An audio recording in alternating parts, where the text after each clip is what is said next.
നമസ്തേ friends.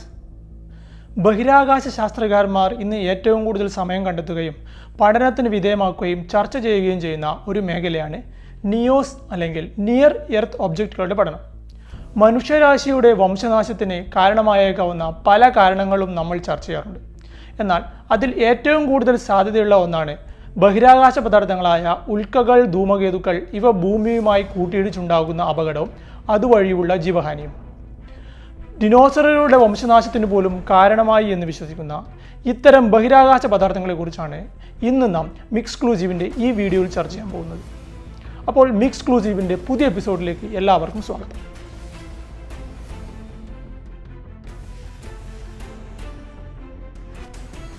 ഏകദേശം 450 വർഷങ്ങൾക്ക് മുൻപേ നമ്മുടെ ഭൂമി ഉണ്ടായ അന്നു മുതൽ പലതരത്തിലുള്ള ചിഹ്നഗ്രഹങ്ങളുടെയും ഉൽക്കകളുടെയും കൂട്ടിയിടിക്കു കാരണമായിട്ടുണ്ട് എന്നാണ് ശാസ്ത്രജ്ഞന്മാർ പറയുന്നത്.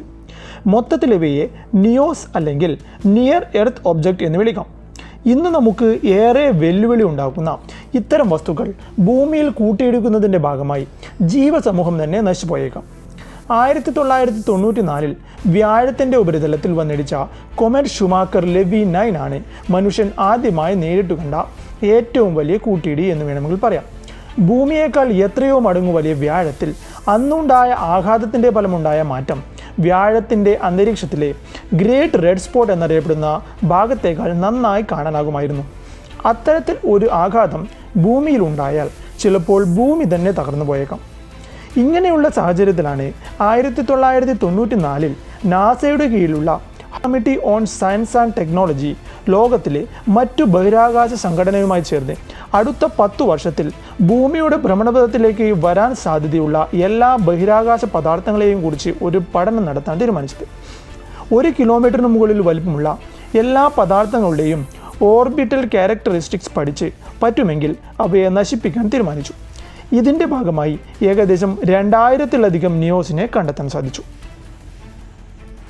അപ്പോൾ ബഹിരാകാശത്ത് അനന്തമായി സഞ്ചരിച്ചുകൊണ്ടിരിക്കുന്ന ഇത്തരം പദാർത്ഥങ്ങളെ 3 ആയി തരംതിരിക്കാം.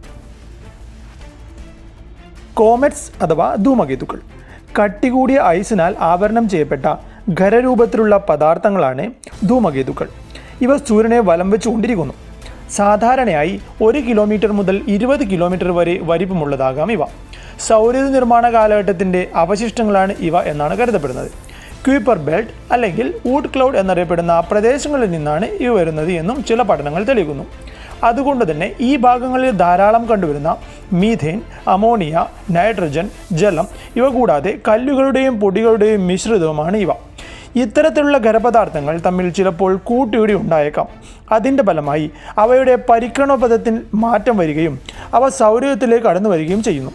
അങ്ങനെ സൂര്യനെ ലക്ഷ്യമാക്കി വരുന്ന ഇവയുടെ ഐസ് പുറന്തോടെ സൂര്യപ്രകാശത്തിൻ്റെ ചൂട് കാരണം ഉരുകാൻ തുടങ്ങുകയും അവയിൽ തട്ടി സൂര്യപ്രകാശം പ്രതിഫലിക്കുകയും ചെയ്യുന്നു.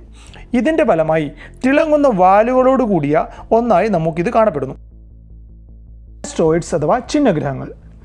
ആസ്ട്രോയിഡ് ബെൽറ്റിൽ സൂര്യനെ വലം വെഞ്ഞുകൊണ്ടിരിക്കുന്ന ഖരപദാർത്ഥങ്ങളാണ് ഇവ. അടുത്തടുത്തുണ്ടായിരുന്ന 2 ഗ്രഹങ്ങൾ കൂട്ടിമുട്ടിയത് വഴി ഛിന്ന ഭിന്നമായ 2 ഗ്രഹങ്ങളുടെയും അവശിഷ്ടങ്ങളാണ് ചൊവ്വയുടെയും വ്യാഴത്തിൻ്റെയും ഇടയിലെ ആസ്ട്രോയിഡ് ബെൽറ്റ് എന്നാണ് കരുതപ്പെടുന്നത്. അതുകൊണ്ട് തന്നെ ഇവയുടെ വലിപ്പം 10 കിലോമീറ്റർ മുതൽ 1000 കിലോമീറ്റർ വരെ ഉള്ളതാകാം. 6.5 കോടി വർഷങ്ങൾക്ക് മുൻപ് ഇന്നത്തെ മെക്സിക്കോയിൽ നടന്ന ഒരു ഛിന്നഗ്രഹ പതനമാണ് ഡിനോസറുകളുടെ പതനത്തിന് കാരണമെന്ന് വിശ്വസിക്കുന്നു. ഉൽക്കാശിലകൾ അഥവാ മീറ്ററോയിഡ്സ്. ചെറിയ കല്ലുകളുടെ വലിപ്പത്തിലുള്ള ഛിന്നഗ്രഹങ്ങളുടെയും ധൂമകേതുക്കളുടെയും അവശിഷ്ടങ്ങളാണ് ഉൽക്കകൾ. ഭൂമിയുടെ അന്തരീക്ഷത്തിലേക്ക് ധാരാളമായി കടന്നു വരാറുണ്ട് എങ്കിലും ഭൂമിയിൽ എത്തുന്നതിന് മുൻപേ ഇവ കത്തി അമരാറാണ് പതിവ്. ഇതുവരെ ഭൂമിയിൽ പതിച്ചവയിൽ 3 മീറ്റർ വലിപ്പമുള്ള ഒന്നിനെയാണ് ഏറ്റവും വലിയതായി കണക്കാക്കുന്നത്. ഏകദേശം 80,000 വർഷങ്ങൾക്ക് മുൻപാണ് ഇത് എന്നാണ് കണക്കാക്കപ്പെട്ടിരിക്കുന്നത്. എല്ലാ വർഷവും ജൂലൈ പകുതി മുതൽ ഓഗസ്റ്റ് പകുതി വരെ ധൂമകേതുക്കളുടെ അവശിഷ്ടങ്ങൾക്കിടയിലൂടെ ഭൂമി സഞ്ചരിക്കുന്നതിൻ്റെ ഫലമായി ധാരാളം ഉൽക്കാവർഷം ഭൂമിയിൽ ഇരുന്നു കൊണ്ട് നമുക്ക് കാണാൻ കഴിയുന്നു. കൊള്ളിമീൻ എന്ന ഈ പ്രതിഭാസത്തെ ശാസ്ത്ര സമൂഹം എല്ലായ്പ്പോഴും ആകാംക്ഷയോടെയാണ് വീക്ഷിക്കാറുള്ളത്. അപ്പോൾ ഇത്തരത്തിലുള്ള ഒരു ചിഹ്നഗ്രഹം ഭൂമിയിൽ വന്ന് കൂട്ടിയിടിച്ചാൽ എന്ത് സംഭവിക്കും? അതിനെക്കുറിച്ചുള്ളൊരു വീഡിയോ നെക്സ്റ്റ് എപ്പിസോഡിൽ ചെയ്യുന്നതാണ്. അപ്പോൾ ഇന്നത്തെ വീഡിയോ നിങ്ങൾക്ക് ഇഷ്ടമായെങ്കിൽ നിങ്ങളുടെ അഭിപ്രായം താഴെ രേഖപ്പെടുത്തുക, ലൈക്ക് ചെയ്യുക, ഈ ചാനൽ പുതിയ പുതിയ വീഡിയോകൾ അപ്ലോഡ് ചെയ്യുമ്പോൾ അത് നിങ്ങൾക്ക് ലഭിക്കുന്നതിന് ചാനൽ സബ്സ്ക്രൈബ് ചെയ്യുക, ബെൽ ഐക്കൺ അമർത്തുക. അടുത്ത വീഡിയോയിൽ കാണുന്നതുവരെ ബൈ ബൈ.